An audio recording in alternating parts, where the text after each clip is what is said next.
Shadows of doubt.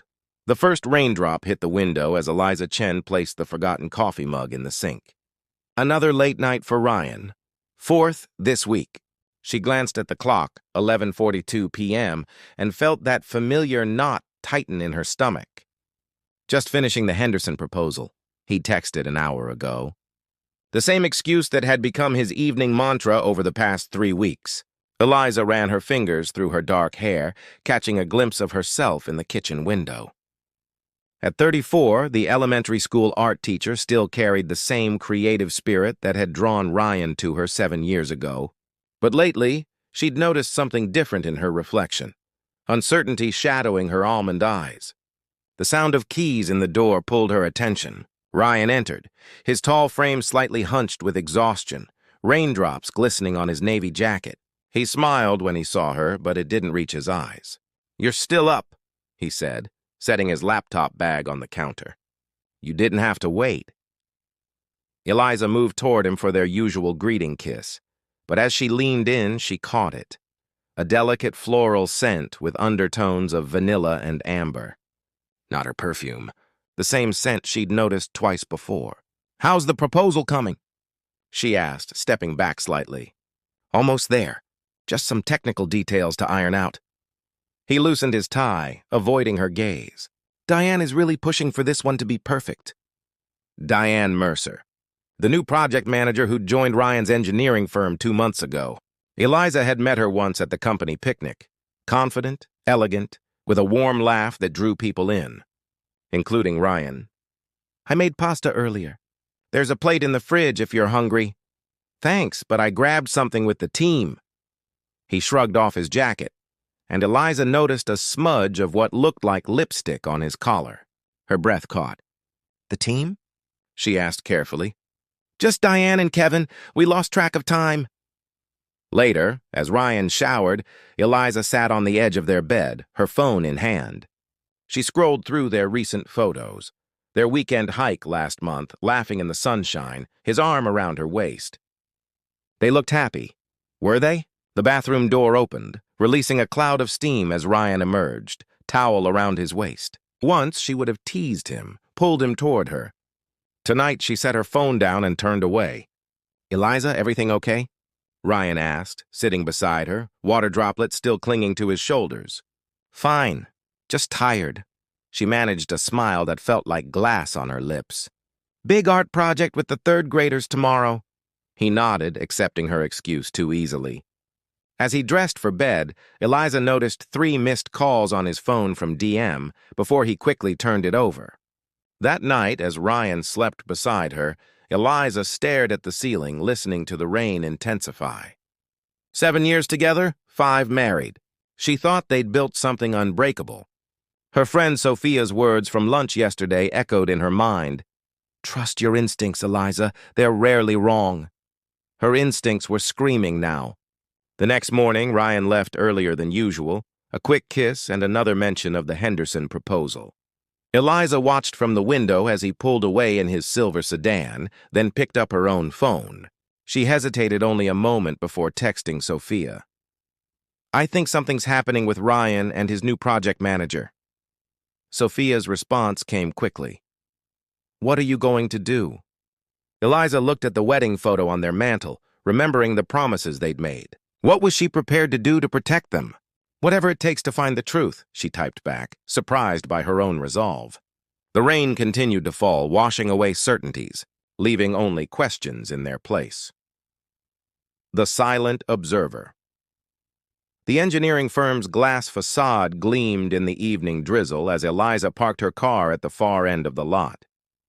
She'd told herself a dozen times during the 30-minute drive that this was wrong, following her husband like some character in a thriller novel. Yet here she was, engine off, watching the main entrance through raindrops that raced down her windshield. Sophia had offered to come along. For moral support, she'd said, but Eliza refused. Whatever she discovered tonight, she needed to face it alone. At 7:42 p.m., Ryan emerged from the building alongside a slender woman with copper hair, Diane Mercer. They shared an umbrella, walking close enough that their shoulders touched. Eliza's hands tightened around the steering wheel as she watched them laugh at something Diane said before climbing into Diane's sleek black Audi. "This doesn't mean anything," Eliza whispered to herself, starting her car. "They're colleagues. It's raining. This is normal." But the knot in her stomach tightened as she followed the Audi at a careful distance through downtown, eventually pulling into the lot of the Lantern, an upscale restaurant known for its intimate atmosphere and extensive wine list. Not exactly a place for discussing engineering proposals. Eliza waited 15 minutes before entering, her heart thundering against her ribs. The hostess smiled politely as she requested a table for one, leading her to a quiet corner with a partial view of the main dining area.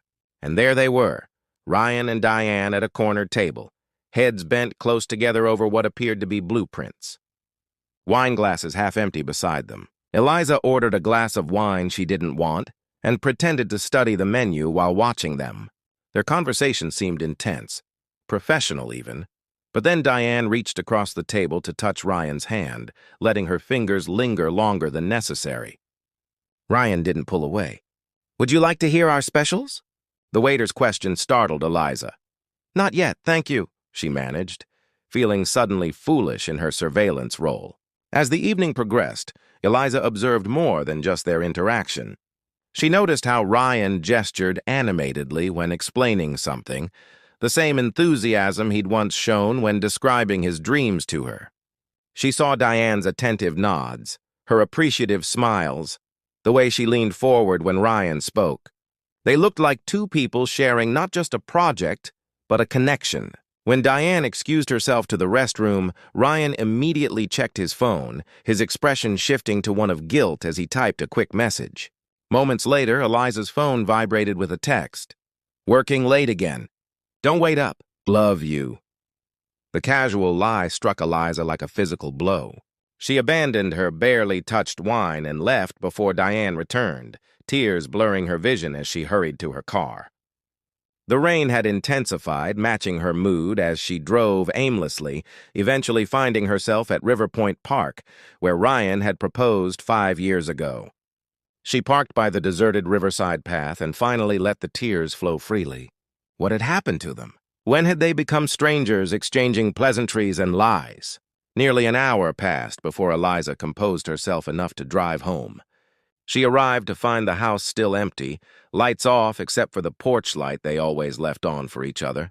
Once a symbol of their care, now it felt like a hollow gesture. Eliza changed into her night clothes and sat at the kitchen island with her sketchbook, something she hadn't done in months. As the pencil moved across the page, her mind wandered through memories and possibilities. By the time headlights swept across the front windows at 11:23 p.m., her decision was made. When Ryan entered, looking surprised to find her awake, Eliza didn't mention the lantern or Diane or the lies. Instead, she smiled softly and said, "I've been thinking about us, Ryan. We need to talk." His expression, a flash of panic quickly masked, told her more than words ever could. Confrontation and confession. "Talk now?" Ryan set his keys on the counter, his tone carefully neutral. "It's pretty late, Eliza. Is there a better time to discuss why you're lying to me about working late when you're actually having dinner with Diane Mercer at the Lantern?" The words escaped before Eliza could soften them. Ryan froze. "You followed me?" "I shouldn't have needed to."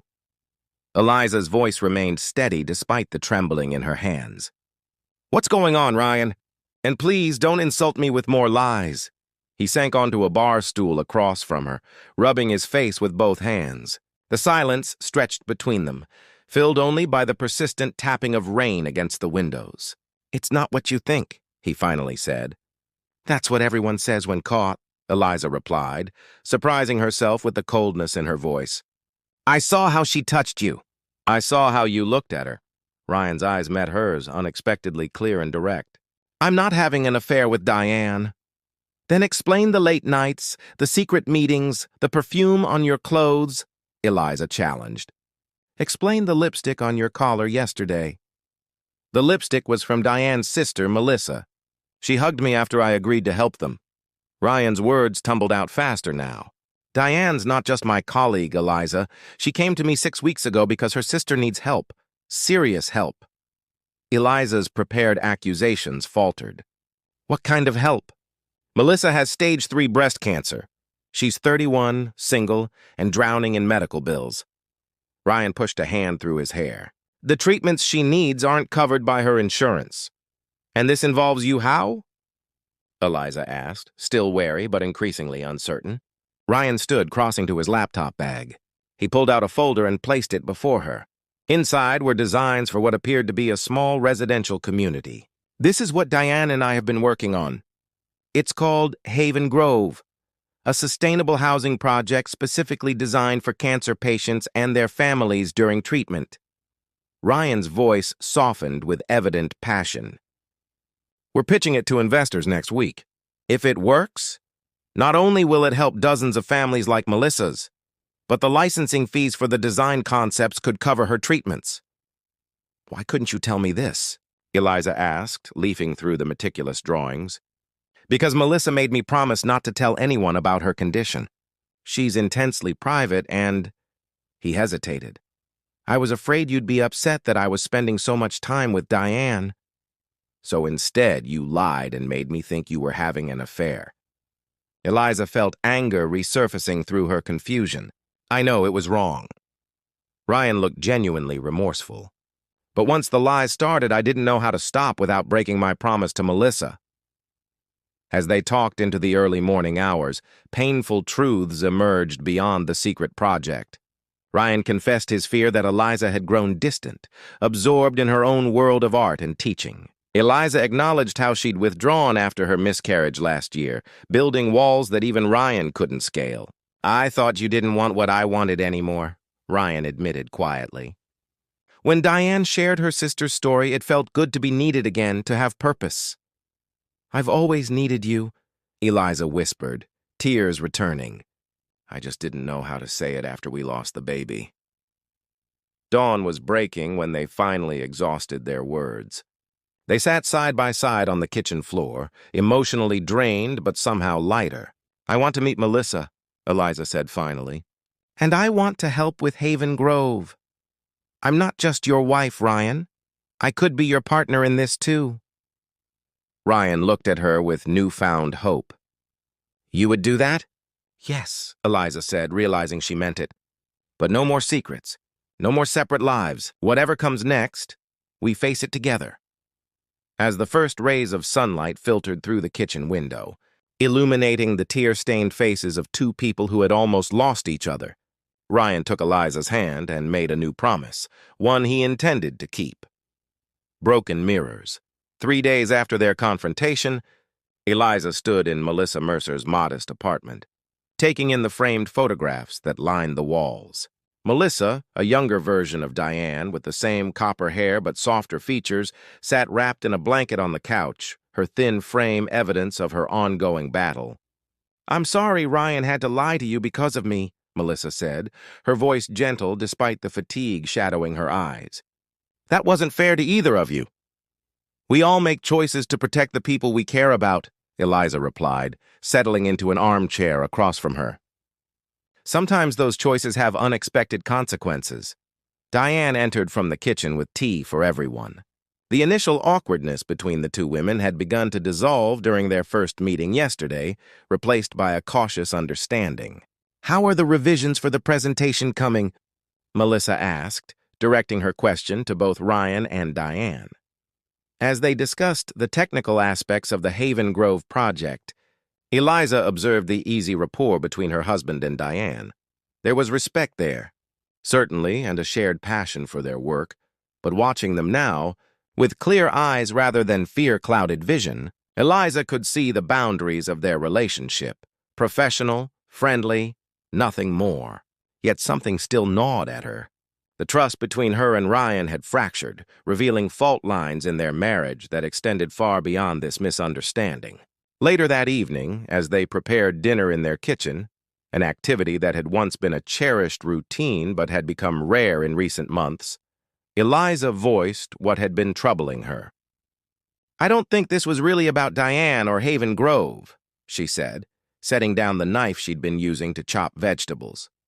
Those were just catalysts. Ryan paused, wooden spoon hovering over the simmering sauce. What do you mean? I think we've been drifting apart for longer than either of us wanted to admit. Eliza leaned against the counter, crossing her arms. After the miscarriage, I pulled away. And instead of pulling me back, you found other places to invest yourself. Ryan lowered the heat on the stove before turning to face her fully. I didn't know how to reach you, Eliza. You shut down every conversation about having children, about our future. When I mentioned adoption, you changed the subject. When I suggested therapy, you said you were fine. I wasn't fine, Eliza admitted, her voice catching. I'm still not fine. I felt like my body had betrayed us, and I couldn't bear to see the disappointment in your eyes. Disappointment? Ryan looked genuinely shocked. Is that what you thought I felt? Wasn't it? We had all these dreams about starting a family, and I couldn't give that to you. Ryan closed the distance between them, taking her hands in his. I was heartbroken because you were suffering, not because of what we lost. I wanted my wife back, the woman who used to tell me everything, who didn't hide her pain behind smiles and changed subjects. The truth hung between them like a physical presence. They had both created this distance, Eliza by retreating into herself, Ryan by allowing her retreat without challenge, then finding fulfillment elsewhere. I'm afraid, Eliza confessed, tears welling in her eyes. I'm afraid we've forgotten how to be us. Ryan's own eyes glistened.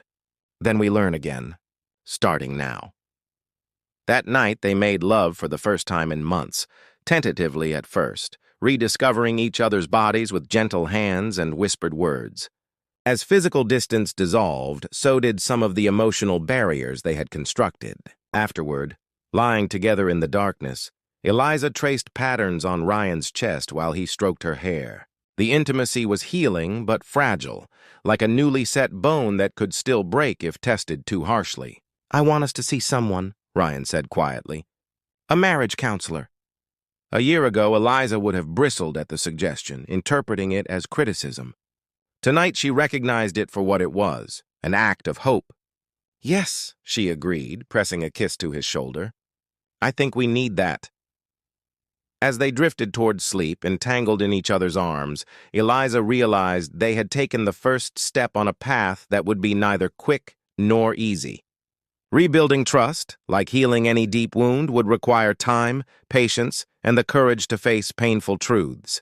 But for the first time in longer than she could remember, Eliza felt something she had almost forgotten: possibility. After the storm, 6 months later, Eliza stood at the edge of the construction site, watching as the framework for the first building of Haven Grove took shape against the summer sky.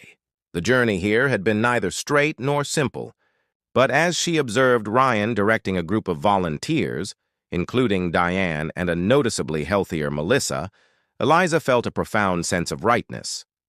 Quite a view, isn't it? Sophia approached, handing Eliza a bottle of water. And I don't just mean the construction. Eliza smiled, following her friend's gaze to where Ryan stood in a t-shirt and jeans, gesturing animatedly as he explained something to the volunteers. It's nice to see him in his element. It's nice to see both of you in your elements again, Sophia corrected gently.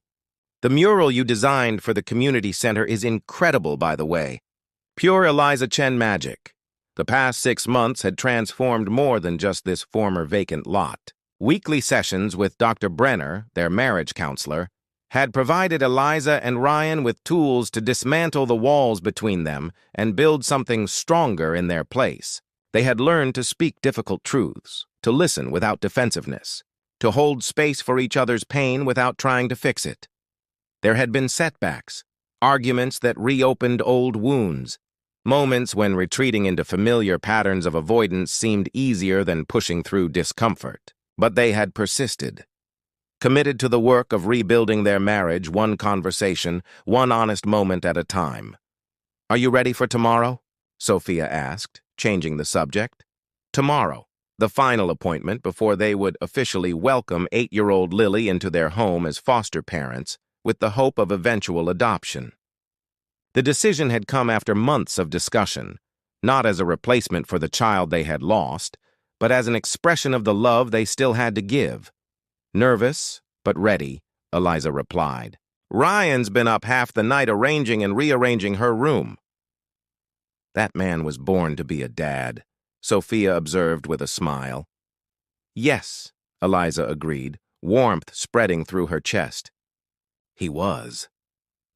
Later that evening, after the volunteers had dispersed and the construction site quieted, Ryan surprised Eliza by spreading a blanket on the grassy hill overlooking what would become the community garden of Haven Grove. What's this? She asked as he unpacked a simple dinner from a wicker basket.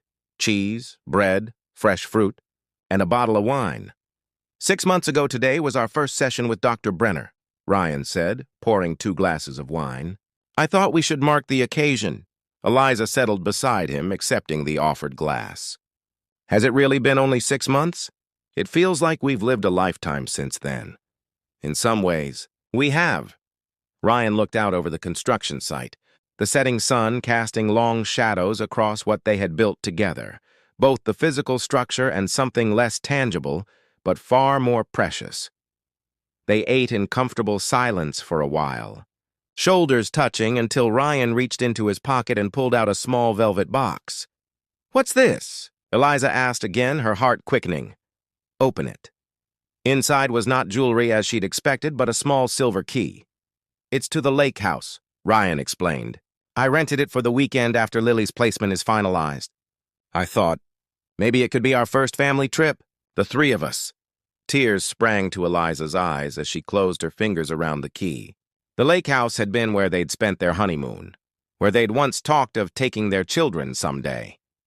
That Ryan would choose this gesture, this connection between their past dreams and new future, touched her deeply. It's perfect, she whispered, leaning in to kiss him. As twilight deepened around them, they talked about Lily, about Haven Grove, about the art classes Eliza would be teaching at the community center once it opened.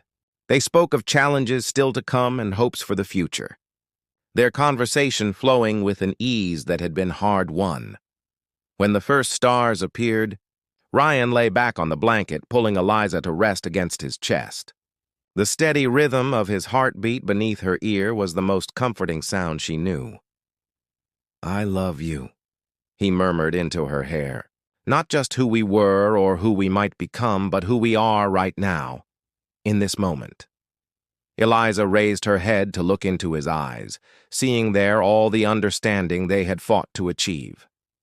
I love you too, all of you, even the parts that challenge me. As they held each other under the vast canopy of stars, Eliza reflected on how close they had come to losing everything, not because of Diane Mercer or secret projects, but because they had stopped seeing each other clearly, stopped choosing each other daily in the small ways that matter. The road ahead would still have its difficulties. Building a family with Lily would bring new joys and challenges. Haven Grove would demand time and energy from both of them. Life would continue to test the strength of what they had rebuilt. But Eliza was no longer afraid. They had weathered the storm and emerged not unchanged, but stronger, like a forest after fire. Renewed and more resilient than before, tomorrow would come with its own uncertainties. But tonight, in this moment, they were exactly where they needed to be, together, facing whatever came next, side by side.